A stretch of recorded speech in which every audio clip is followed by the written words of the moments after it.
Hello and good morning, Aslam class. This is your maths lesson for the 11th of January.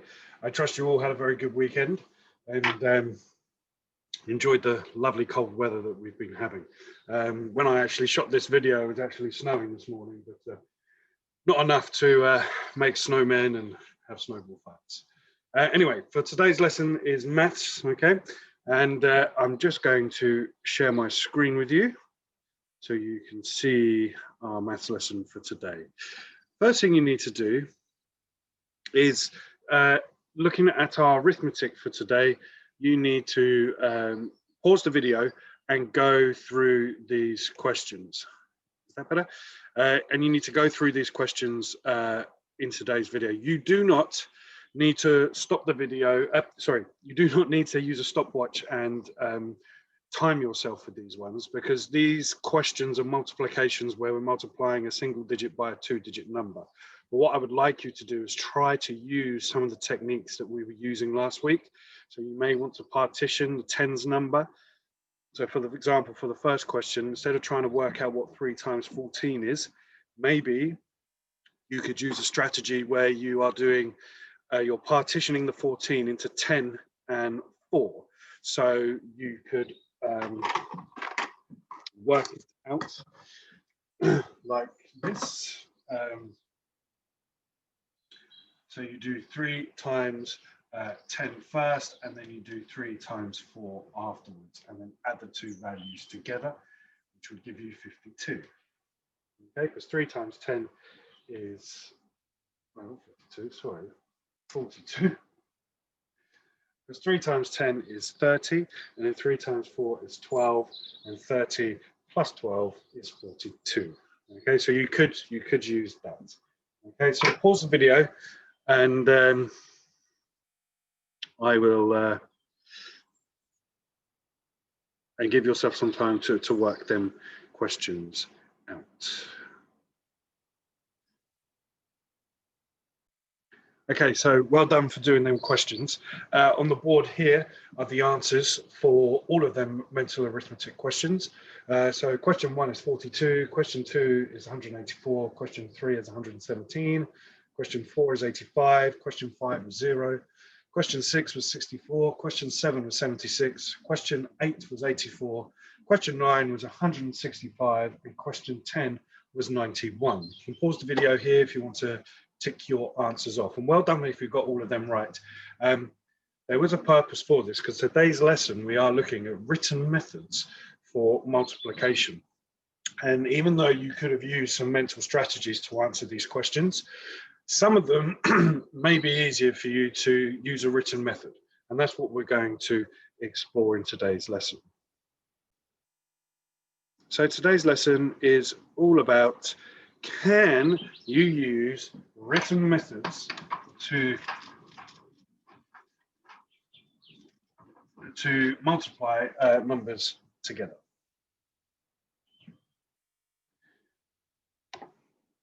So for a quick recap, basically last week we did some multiplications where we were multiplying numbers by, we were multiplying 3 numbers together, and you could have done that for your mental arithmetic as well. That was another strategy that you may have used. I'm going to give you 2 minutes, okay, starting on the left-hand side where the red numbers are. You've got to make your way across to the blue number, but you've got to go through one of the white numbers first. And what you need to do, you need to multiply the numbers as you go along. So if we take the first one here, if you follow the mouse, I could do 2 times 4 times 5. 2 times 4 is 8, times 5 would give me 40. So then I would write that down on my whiteboard or on my piece of paper. And it says 3 minutes here, so you've got 3 minutes, not 2 minutes, to write down as many different totals as you can. And then we'll see what the largest total you can make and what is the smallest total. So you can pause the video here and give yourself 3 minutes to do that task. So well done if you've done that task. So see how many you've got in you can post up on Tapestry, please, and I can see who got the most and who got the largest sum. Okay, so now we're going to go to our lesson where we are looking at written methods of multiplying numbers. And here is a question that is typical that we may be asked. So there are 8 classes in a school, and each class has 26 children. How many children are there altogether? So in this problem here, it's given us our value of 8 and given us our value of 26. There are 8 classes and every class has 26. So we are multiplying 8 by 26 to find out how many children there are altogether. Now this is we call it a written way to work out multiplication. Here we have a number line to solve the problem. So we've got 10 times 8, which is equal to 80 first, and then we've done 10 times 8 again because we've got 2 lots of 10 there. So on our number line, it's very exciting for me today. I've got new board pens that came in the post. So I've been able to use my whiteboard. So we've got our number line, okay, that I draw down on my piece of paper, on my whiteboard. I don't know if you can see that. It'll be highly irritating if you can't. Maybe if I stop sharing the screen, it will become bigger for you. So the question was 26 multiplied by 8. Okay, that's better. You can see it. So what we then do is first number we're going to times 8 by one of our 10s first. Okay, so we start at 0. Okay, and multiply 10 by 8, and we get 80. Okay, we're then going to, because we've got another 10 that we need to multiply, because we've got 2 of them, we're going to multiply another 10 by 80, and we'll add times, and we're going to add that on. So 10 times 8 is equal to 80 again, and then 80 plus another 80 will give us 160. Okay, and now we need to times the 6 by we need to times 6 by 8. Okay, so 6 multiplied by 8, that actually gives us 42. So now we add 42 to 160, and that will give us 202. No, sorry, I've made a mistake. Early in the morning, guys, early in the morning. It's not 42, sorry. I hope you were screaming at the screen telling me off. No, I did that on purpose to see if you were awake. Of course, 6 times 8 isn't 42. 6 times 8 is actually 48. So we're adding 48 here. I'll just make this clear here. So adding 48 here, 160 plus 48. We can add 40 to give us 200, and then add on the 8, which gives us 208. There we are, that's better. So 26 times 8 is 208. And if we go back to a question, the question asked us, how many children are there in the classroom or in the whole year group? There is a total of 208. Okay, so pause the video. I'd like you to use that method to work out the 3 questions at the bottom, which are 16 times 7, 34 times 6, and 27 times 4.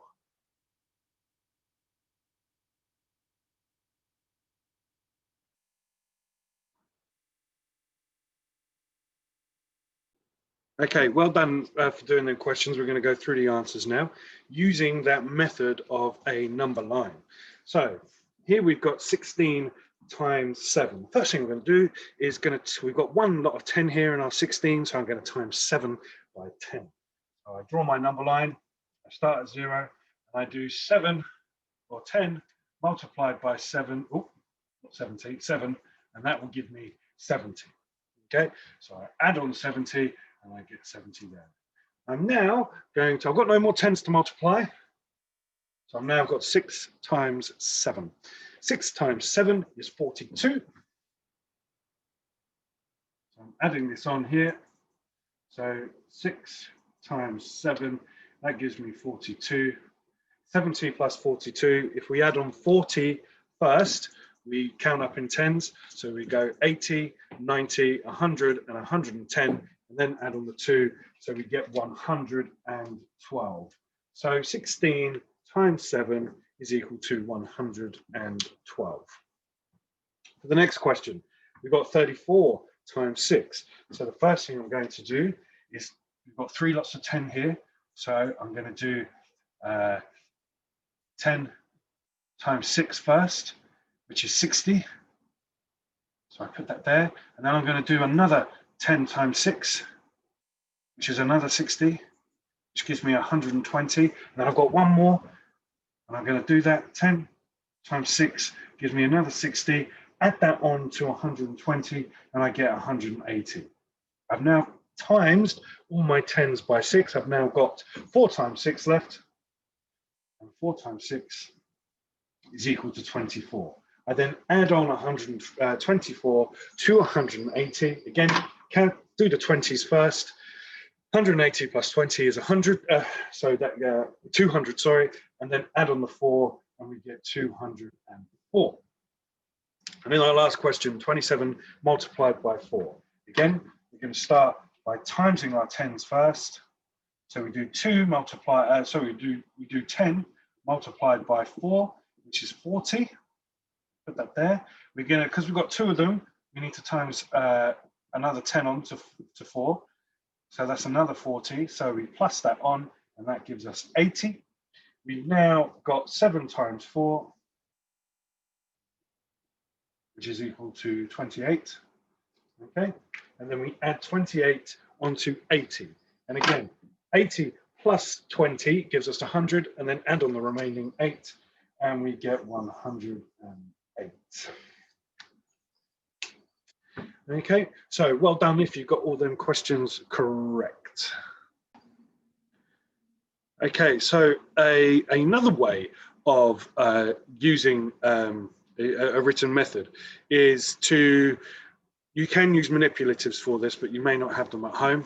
But you can create a part-whole model to calculate questions out as well. And you can see here on the board that Rosie here, she has used base 10 and part-whole model to calculate 26 times 3. And you can see here, she's got her base 10s, and she's got 26, she's got 2 10s, so that's 20, and she's got 6 1s to make her 26. She then made 2 more of them, so she's got 3 in total because she's got doing 26 times 3.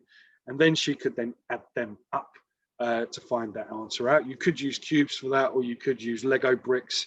One, like a red brick could equal 1, or a longer brick could equal 10. So have a look around your house. If you've got any Lego bricks, that's probably a good thing to use. My son has hidden all of these Lego bricks, so I can't actually get them for today, but I will try and get some for next time.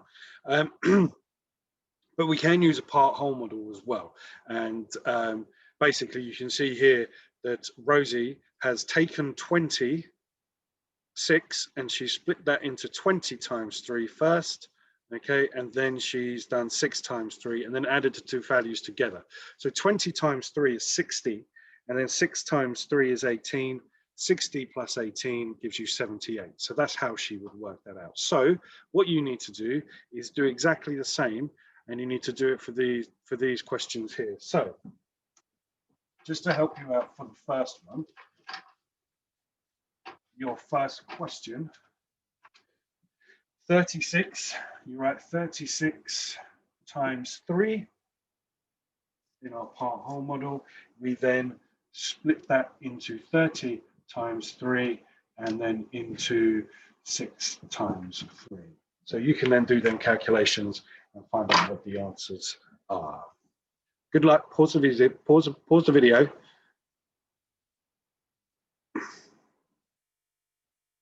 Okay, let's go through them answers. So we've got 36 times 3, we put it into our part-whole model, and we've got 30 times 3, and 30 times 3 is 90.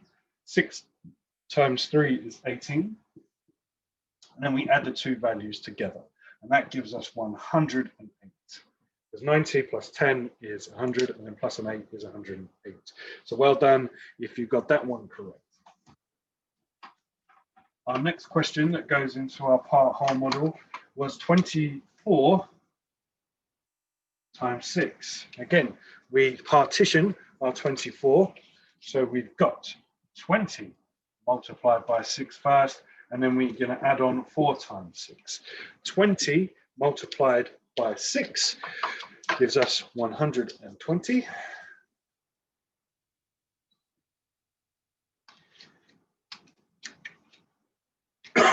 Excuse me. And 4 times 6 is equal to 24. Add the two values together. 120 plus another 20 is 140. Then add on the 4 gives us 144. So well done if you got that one correct as well. And then the last question for our part-whole model was 45 multiplied by 4. Okay, and again, we're going to split our 45 up. So we have 40 times 5, and then we have 5 times 4. Okay, sorry, it's 40 times 4. 40 times 4 will give us 160. 5 times 4 is 20. Add the two values together, and we get 180. So well done if you got all of them questions correct. Okay, the next method, of course, is what we have here, and we call it an algorithm. And I put it into a picture format for you as well, so you can see what's going on. Now, in this question, it asks us, there are 26 teams taking part in a 5-a-side football tournament. How many players are taking part altogether? So if we've got 26 teams, and in each team there are 5 players, we're finding out how many players are altogether. We need to do 26 times 5. So here in the pictorial format, you can see I've got 2 10 counters to make up my 20, and then 6 1 counters to make up my 6. So I'm then doing 26, and I've done it 5 times multiplied by 5. You can then add all of them values up to give you the answer, but that takes a long time. So we can set it out in what we call an algorithm, or a formal written method. And we've got our columns of 100s, 10s, and 1s. You don't have to write out 110s and 1s, but you can do if you want to. So on my board, I've got my 100s, I've got my 10s, and I've got my 1s column. I'm then going to put my 2 lots of 10 and my 6 1s at the top, and then I'm going to put my 5 at the bottom. Over here, I'm going to put my multiplication sign. Maybe I should stop sharing so you can see. I'm going to do my multiplication sign so you can see what calculation we are doing. You will then get a ruler. If you're doing it in your book, draw a nice rule line there. And then what we do is we multiply our 1s by 5 first, not the 10s. Okay, so it's a little bit different. We start with the 1s column first. Like we do with addition and subtraction, we always start with the 1s column. It's the same for multiplication. So I then I multiply the 1s. So I multiply 6 by 5. So 6 times 5 gives me 30. Okay. I then multiply the 10s. Okay. And I'm doing 20 multiplied by 5. Okay. So 20 multiplied by 5 actually gives us 100. So then I write 100 using the 100 column there as well. And then all I have to do is add these two values together. So I then draw another line with a ruler. 0 plus 0 is 0, 3 plus nothing is 3, and 1 plus nothing is 1. And then I draw another line at the bottom to show that that's my answer. So 26 multiplied by 5 is 130. And if we go back to the PowerPoint here, we can see here that we times the first one, 6 times 5 to give us 30. Then we did 20 times 5 to give us 100. And then we add the values together to give us 130. Okay, and then in the picture format here, we can see that when I add all these up together, I actually get 3 lots of 10. And when I add all of these up together, I get 1 lot of 100. So 26 times 5 is 130. So what I want you to do is pause the video and just have a look. You don't have to do any calculations as such at the moment, but I want you to describe how to use a written method to calculate 48 times 5. Okay, hopefully that's enough time for you to have answered this question. So what would you write at the top here? Okay, so what you should have done first is think to yourself, we start multiplying the ones columns first. So 8 times 5 gives us 40. So you should have put 40 there. What should we have in the next one? Yes, that's correct. We should have 200 because we did 40 times 5. Remember that 4 represents 10, so it's 40, 4 lots of 10, so 40 times 5. And then here we then added our values together and we got 240. So you could have written an explanation like this. 48 can be partitioned into 40 and 8. Okay, first multiply the ones digit by the 5, and then multiply the tens digit by the 5, and then finally add your 2 answers together. So what I would like you to do now is I would like you to pause the video, and using that written method, I would like you to work out what these questions are, and then I'll reveal the answers once you've completed the questions. Okay, it's answer time now. So here we go. For question A, you should be doing 7 times 7 first, okay, to give you 49. You should then be doing 20 times 7, which is 140, and then add your values together, and you should have got 189. So well done if you got that. Off you go. For B, you should be doing 6 times 4 first, which is 24. You should then do 50 times 4, which gives you 200. And then you add the values together and you get 224. So well done if you got that one correct. And for this question here, you do 5 times 6 first, that gives you 30. You then do 60 times 6, which gives you 360. Add the values together and you get 390. And then the last one here, 7 times 8 first, the ones columns first is 56. You then do 40 times 8, which gives you 320. You then add the 2 values together and you get 376. So well done if you got all of them questions correct. Now here's your independent work for today. So you can pause the video and work your way through these questions. So question 1, class 4 are using number lines to solve 6 times 34. Part A, talk to someone about his method. If you haven't got no one to talk to yourself or talk to a mirror or something like that. But try and find someone to talk to discuss them. If your parents can't help you, maybe you've got a younger brother or an older brother or sister who can. B, use a number line to complete the following multiplications: 5 times 32, 7 times 32, and 4 times 56. Question 2, here's a word problem. A farmer is calculating the number of sheep on her farm. She has 6 fields. Each field has 35 sheep. Use a written method to work out how many sheep there are altogether.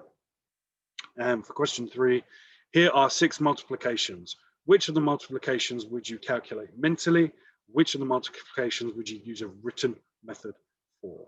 And then work out the multiplications and show you're working out where necessary. What that means is if you've done it in your head and used a mental calculation, you don't have to write it down. So good luck with them questions. And as always, post them up onto Tapestry so I can then have a look and mark them. And right, well, that's it. And I will see you in the next video. Any questions, please don't hesitate to put a message up onto Teams. Bye-bye.